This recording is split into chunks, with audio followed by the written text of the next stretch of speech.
guys from Skycurser here. It's a brand new arcade game, and we just really excited to talk to them. Guys, can you guys just kind of go down the row here and let us know your name and what you do with Skycurser? Okay, yeah. So I'm Chris Cruz. I'm the art director, so I handle all the artwork in the game right now. My name's Brad Smith. I'm the technical director, so I take all the artwork and make it do what it does in the game. My name's Phil Galobish, and I'm the producer on the game. I do everything they don't want to do. And since we built the game to run on JAMA-compatible hardware, I handle all the hardware. There you go. Awesome. Guys, it's great to meet you. My name is Jonathan. I'm from Arcade Repair Tips. So let's talk a little bit about Skycurser. What was the inspiration behind it? What basically drove you guys to create a shmup like this? Was there any kind of motivating factor? All three of us want to be fabulously wealthy, and we knew that if we made a really niche shmup for the arcade, it was just a matter of time. It's just a matter of time. You just hold out 18 months. That's right. It's always 18 months. Seriously though, all three of us came together. We just wanted to make a project. When we started the code base, it just so happened to be a horizontal thing that was moving. And so we were like, hey, Chris Cruz comes on, handles all the artwork. One thing led to another, and now we got what we got. All three of us are big arcade fans, and just like, you look at us, we look kind of old. And so we're like, we grew up with the arcade. And so we were like, hey, what if we made an arcade game? That would be really fun. And it'll be a little bit different than making a iOS game or making a PlayStation game or a Steam game. Let's do something no one else is doing. Let's make an arcade game. I think I'll let you guys color that however you want, but as a guy who only does the stuff you don't want to do, you know what I mean?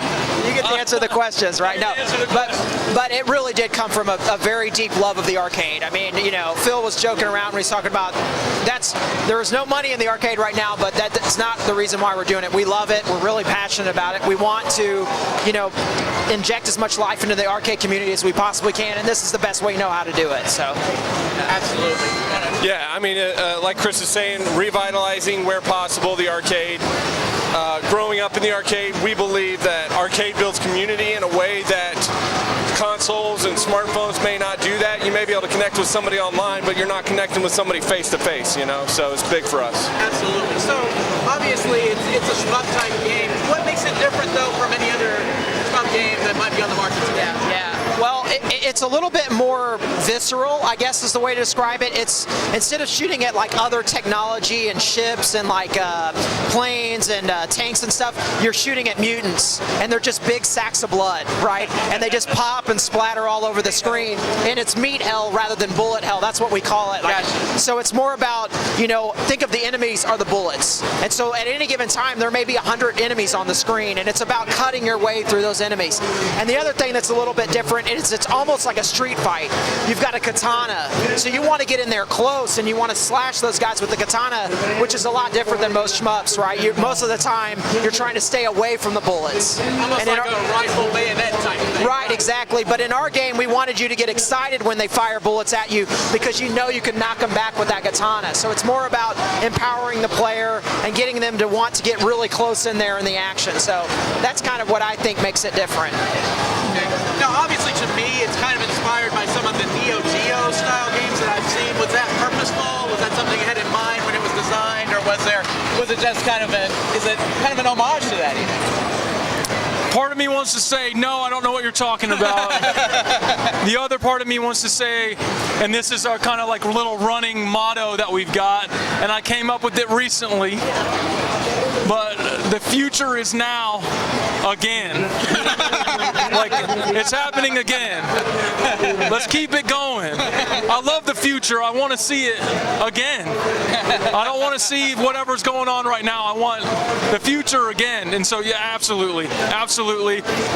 Absolutely. I mean, I think, for me as the artist, the only thing I wanted to say about that is that that really kind of super, almost obsessively detailed pixel art, you don't see much of that anymore, because most of those artists are retired or they've moved on to doing 3D graphics and stuff, and I'm so in love with that style that for me, my goal as an artist is to make people feel that feeling again of that really crazy detailed Japanese style pixel art. So yeah, and I'll say something about that too. I think Chris was kind of hitting on the concept of risk versus reward. Right now we've got 3 weapons. We've got minigun, katana, shotgun. Depending on which weapon you use, that's more risk, but you get it's a heavier weapon depending on how you use it.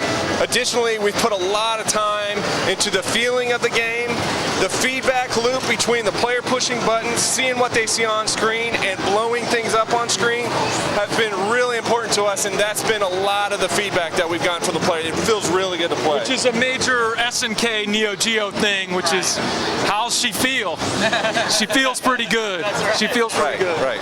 So from a technical aspect, like how hard is it in GameMaker? You said it was using GameMaker. How hard is it to take Chris's art and then implement it into the game? Yeah, GameMaker is one of several gaming engines.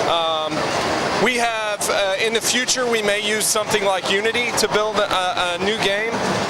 But it's been fine. We basically are using a specific piece of GameMaker. We're not using the drag and drop functionality. We're using GameMaker language, which allows us to get a little bit more detailed with what we use. But when Chris hands me something, we've got a good rhythm going. He basically, puts a couple notes in with the sprite that he hands off, and I usually implement something really quick. The same day, if I start working on it, I can implement it into the game pretty quick. Impressive. So That's yeah. very nice. Now, obviously, this is meant to be an arcade game. How much interest have you had from operators as far as operating the game at their location? So right now the game, we're actually getting contacted by arcades and the game's not finished. Right now it's at 15 locations across America. We're shipping to our first international locations right now. We're heading to France and we've got something worked out in Japan, which I can't think of the last time an American arcade game was heading to Japan, so we're really excited about that. From Indiana. Right, from Indiana of all places, right?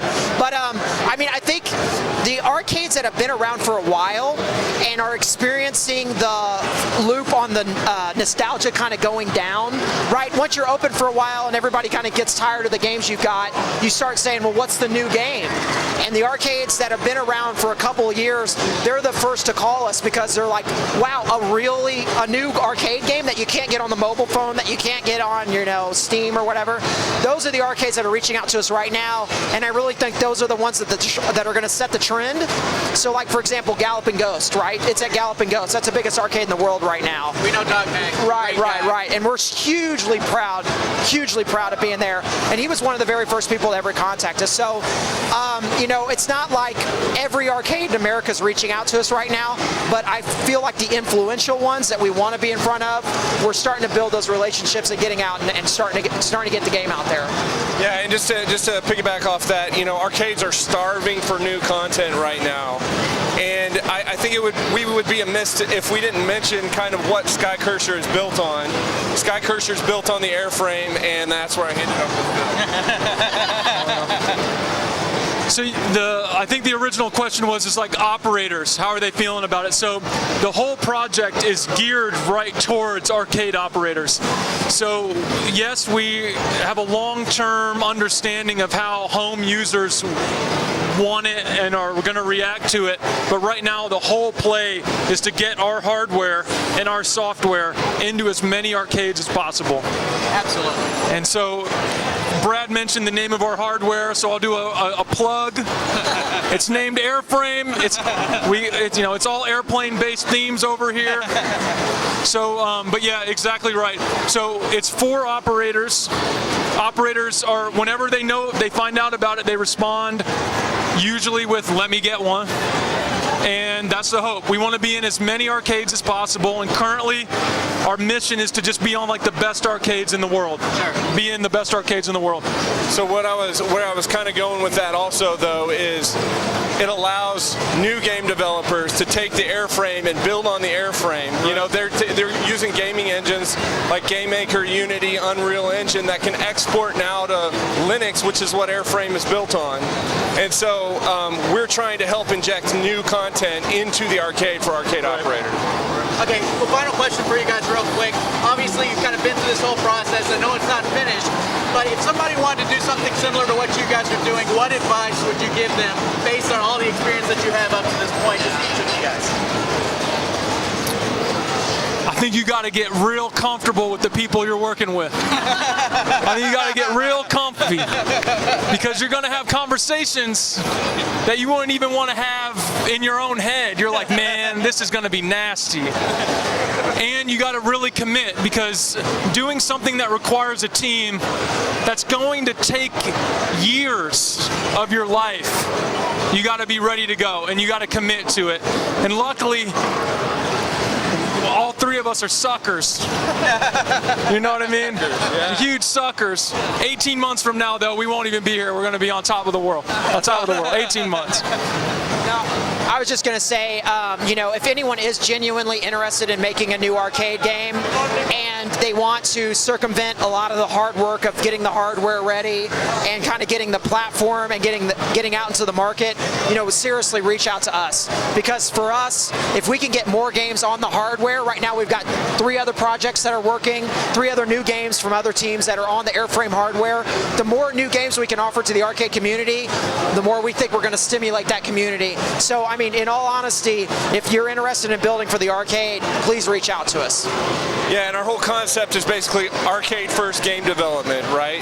It's actually a really good marketing play to develop for the arcade, get it popularized by, you know, the relationships, hopefully, that we've helped build up, and then release it to console or smartphone. So sounds good. Well, guys, we're so excited about it. I played the game. I found it was a lot of fun. So wish you the best of luck. Hopefully, you guys can get it in more places. More operators will pick it up.